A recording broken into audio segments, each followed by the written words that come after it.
This is Nicholas Alexiou from the Hellenic American Project, an interview with the artist Eleni Giannopoulou.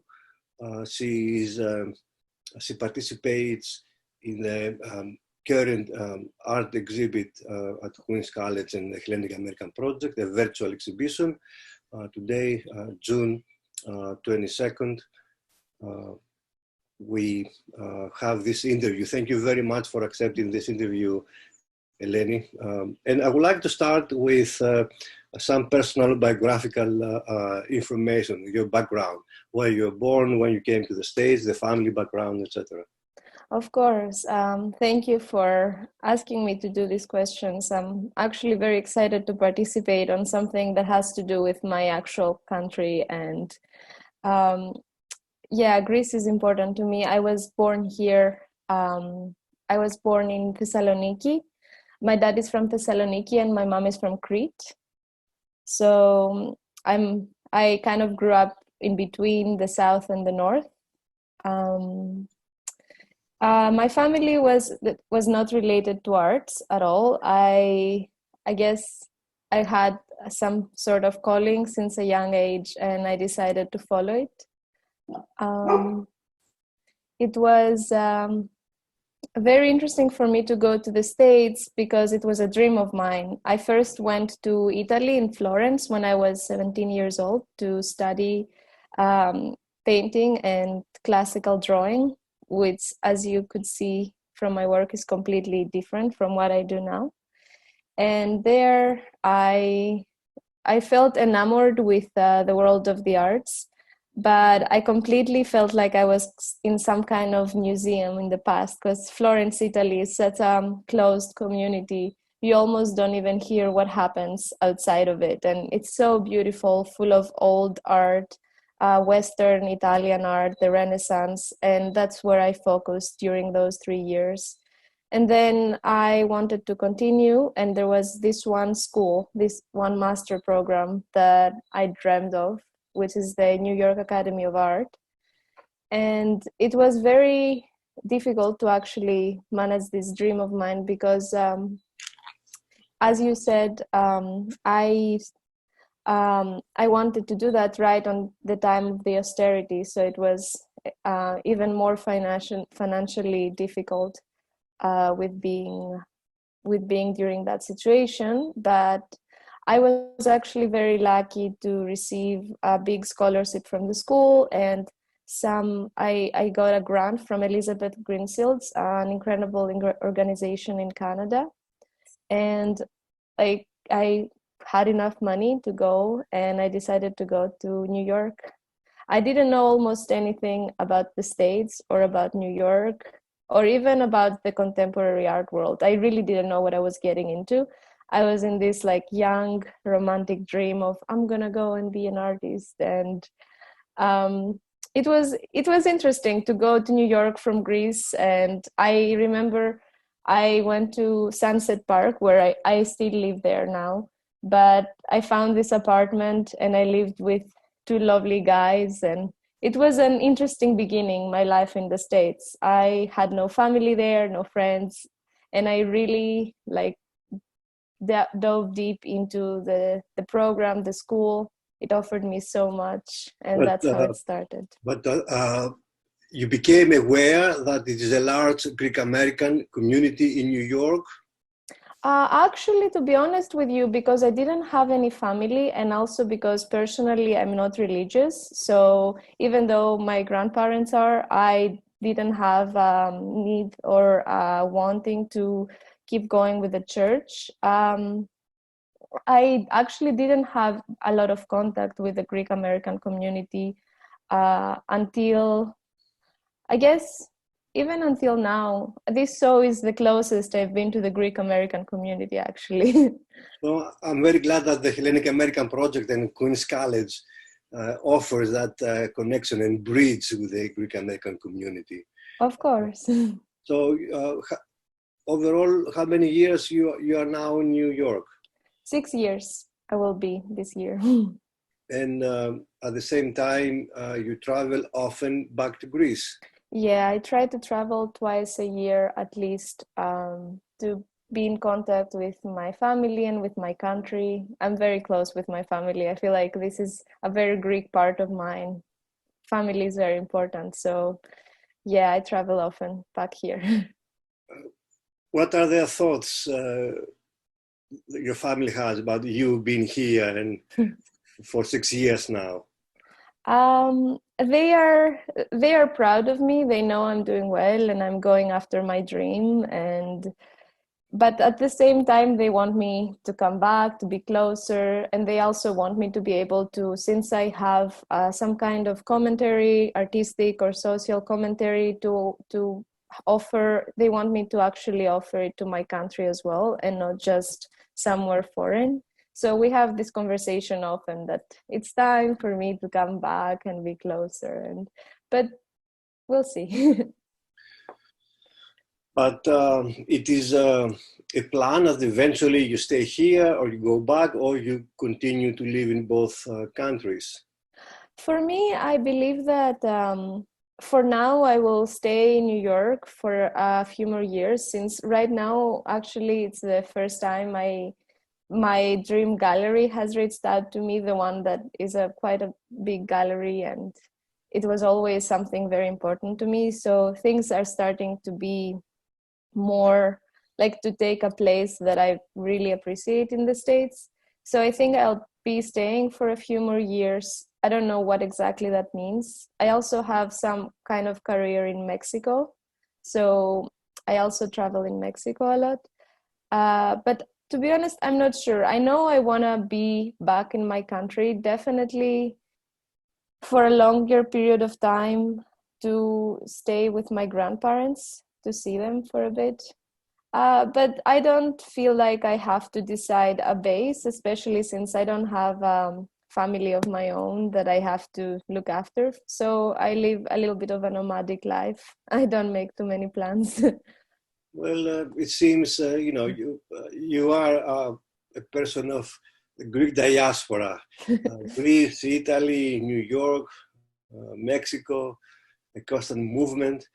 Tell me about if the place where you create your work plays a role on what kind of art you produce. If you create here in New York and also in Greece or another place, how the place or the process affects you? It's very connected, the place and the process, because I work a lot with found objects of organic found objects in nature and found objects in cities. And I feel like obviously there are different objects that inspire me here in my home country that I find, and then in New York, completely different kind of background. For example, in New York on Thursdays, in Brooklyn, it's garbage day. So it's my favorite day for me to just go out and scavenge for interesting artifacts to use in my art. And then for here in the beach, for example, I gather a lot of discarded objects, even some plastic stuff or wood or rusty metals. So in Mexico, the same way, I go to mass markets where you can buy very, very cheap objects, old objects that I'm very inspired by. So, and I work in all of these places. So I have a project that I'm working on now, and I have a studio in New York. And so I think every place that I work on gives a different essence to my work, which I find interesting. I feel like even the series separate from place to place. To be a female artist, does it make a difference in general, or again, it is different to be a female artist in Greece, a female artist in New York or another place?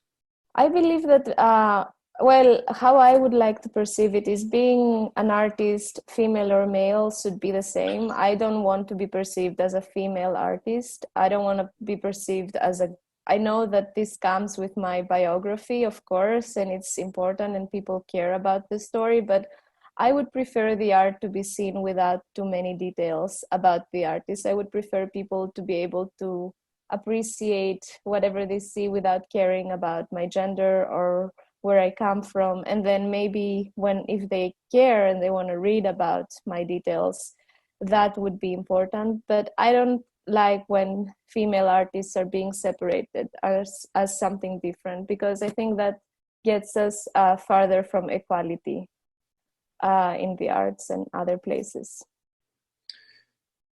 Can you tell us about your early artistic influences? Of course. Well, in the beginning in Italy, I was influenced by the Renaissance, the 19th century classics. It was obviously the Italians, Raphael, and all of them, all the Renaissance artists, the museums in Florence, the Palazzo Vecchio, and like the Uffizi. It's full of great masterpieces. So while I was in Italy, these were my heroes.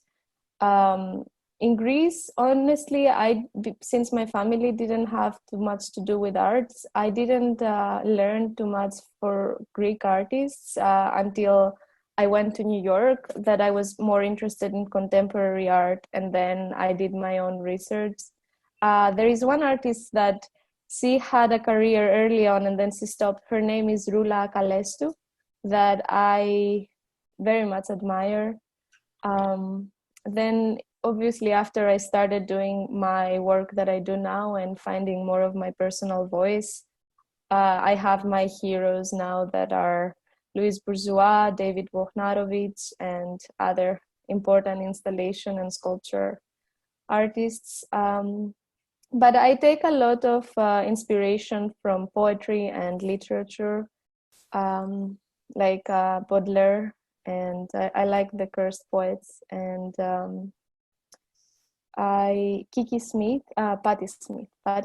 is I'm very inspired by the way she writes poetry. I would love to be able to create art in similar ways.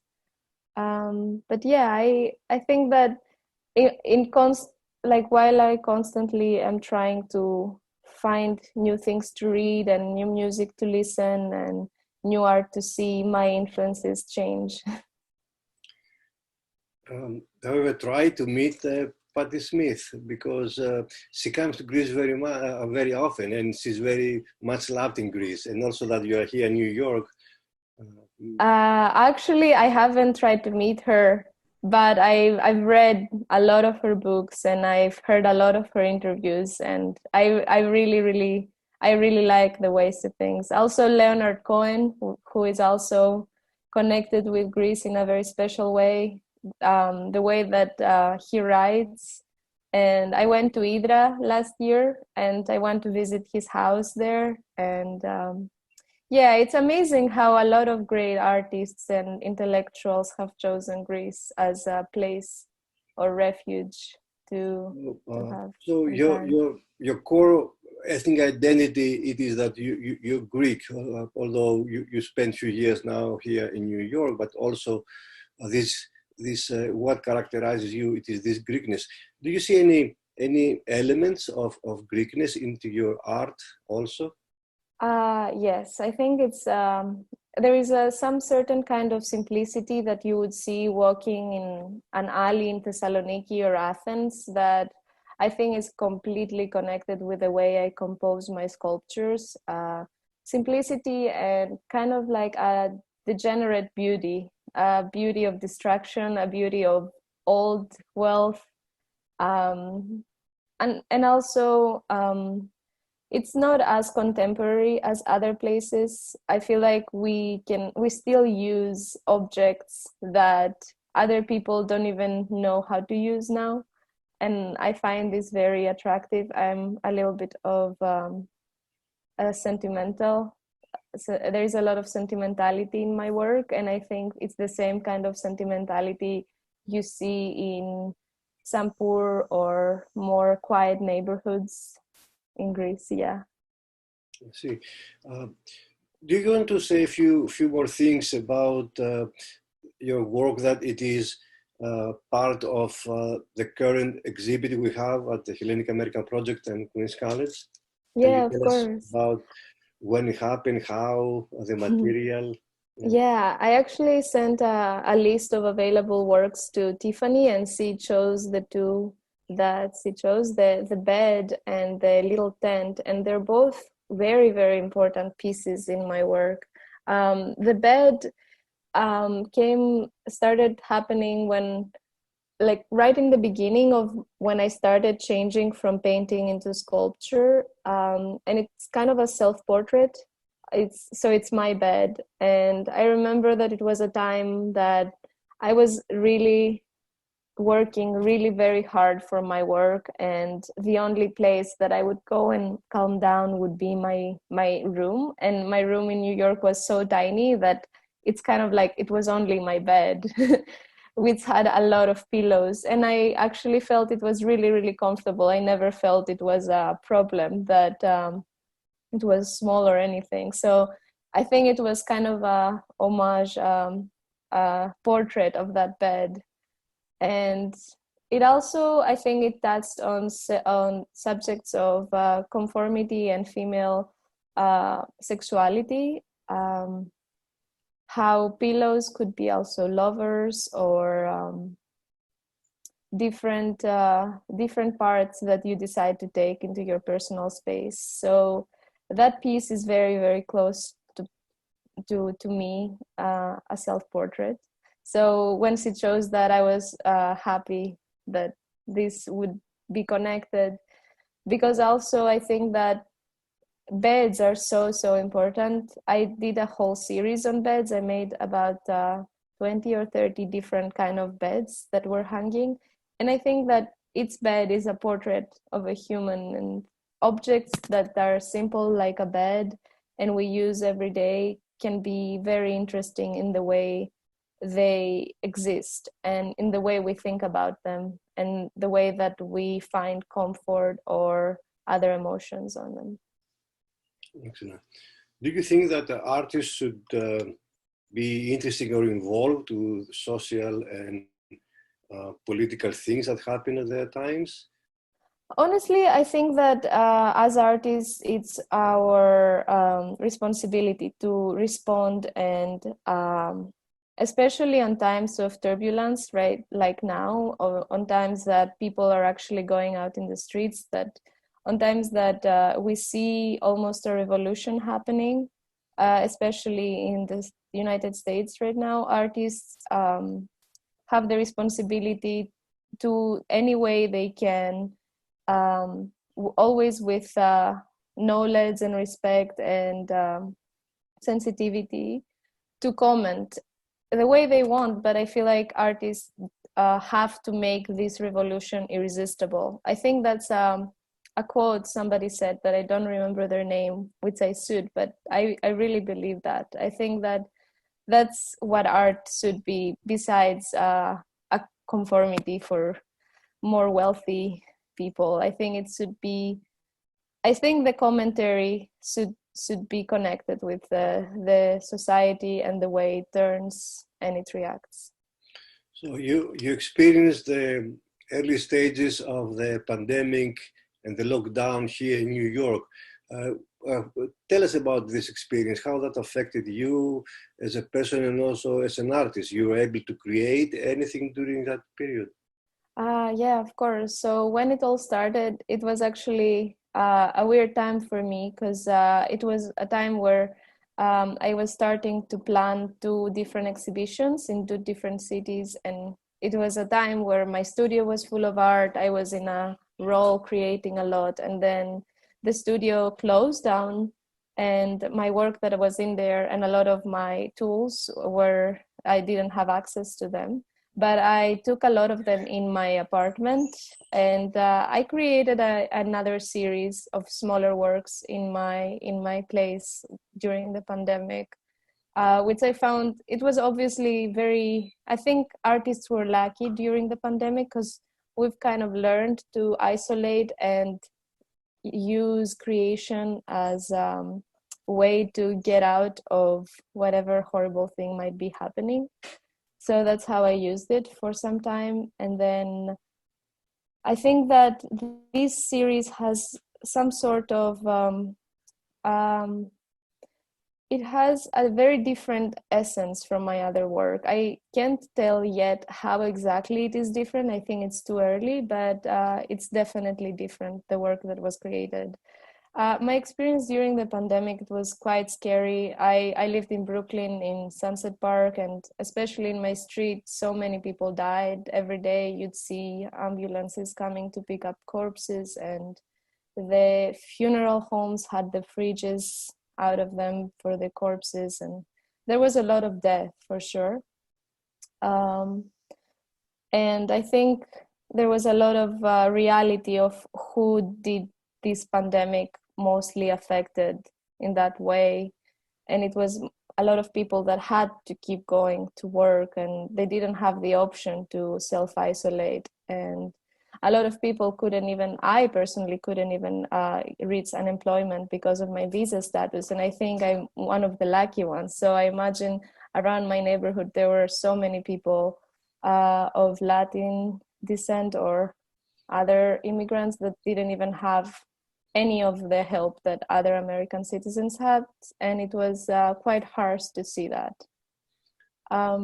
At the same time, I think I was lucky enough to be able to read a lot and take my dog on long walks and concentrate on furthering my spirit and my knowledge about things in the world. Yeah, it was interesting. And then the pandemic, although in much less, danger in Greece. Greece, for various reasons, managed to have a very low death rate. It's under 200 at this moment. So it is. You feel better, safer while you are in Greece. Actually, I feel very lucky that during the very harsh wave of death in New York, Greece was very safe. So I felt like my family was safe and the people that I loved here were safe. But honestly, I don't think personally I'm in a lot of danger since I'm young. So I never really felt that much danger for myself. The only thing I worried about was to not spread the virus in my country.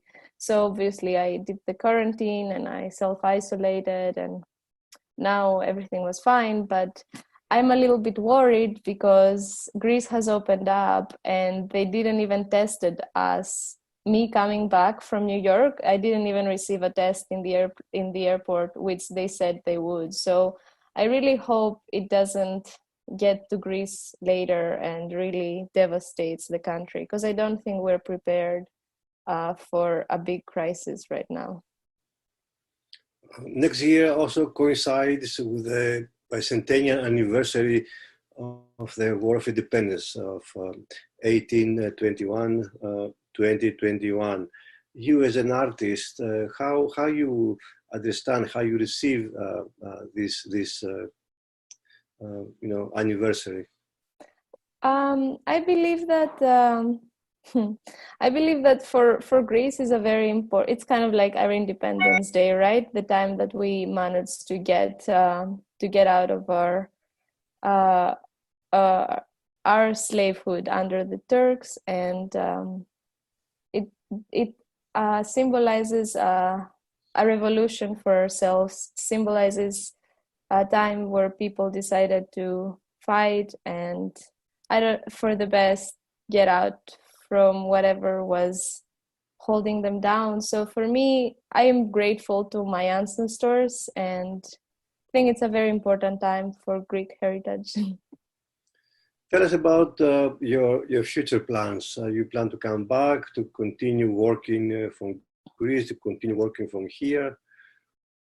I'm planning to come back to New York the end of August probably, and I have a show coming up in Zaz 10 Space. It's in Times Square area, and then I have another show coming up in Mexico City, which the date is not clear yet. So I have a lot of work, and I am hoping that the exhibitions will happen. And personally, I think my work is quite hard to experience with a video. So I'm hoping that people will be able to actually see the work themselves. But I also know that I don't know how certain that is with everything that's happening with the virus. So it's quite an uncertain time, I think, for everyone and for me as well. I know that I'm going to keep working. I have a lot of ideas and a lot of plans to finish a lot of series, and we'll see what happens. In your concluding remarks, your thoughts, your greetings, your advice to younger than you artists that think to go to the arts or they just start to share your experience with them. Well, my advice would be to follow whatever craziest dream they have, especially now is the time for really crazy projects, for really crazy endeavors, for the craziest dream to come true. So I think that I would encourage people to get out of their country or to stay in their country, but be uncomfortable, learn new things, discover new art, especially get out of the westernized art world, learn a lot about the art that has been happening outside of the Western art world. For me, that's one of my biggest inspirations, and I think it deserves more attention. And it really helped me when I started discovering the different kind of art worlds that exist in the world, besides the very classicized art that we learn in art schools. I would suggest that art school is good, but I would wait. I think that especially the way it is in America, this art school is so expensive that it's necessary, yes, at some point. It's good to make connections, but you can, if you work, I think if you make the work, that's the most important thing. So everybody that wants to be an artist should first commit on being able to have time to do the work and really put themselves accountable for treating art as a job. I don't think art should be a second job or a hobby if you see it seriously. I think it requires a huge amount of devotion during your whole life, but it's really gratifying because it constantly enlarges your spirit. Excellent. Eleni, thank you very much. Appreciate the interview. Thank you too. I hope to see you again soon in New York. And I'm very glad that the Hellenic Mega Project is the bridge to introduce you to the Greek American community. And perhaps soon you might think to donate one of your pieces as a permanent, in our permanent collection, so people can come and see your work at Queen's College. I would actually like that. I think that I'd be honored. I have a lot of work. Excellent. Thank you really very nice much. to meet you. Have a nice summer. Thank you. And You all too. the best.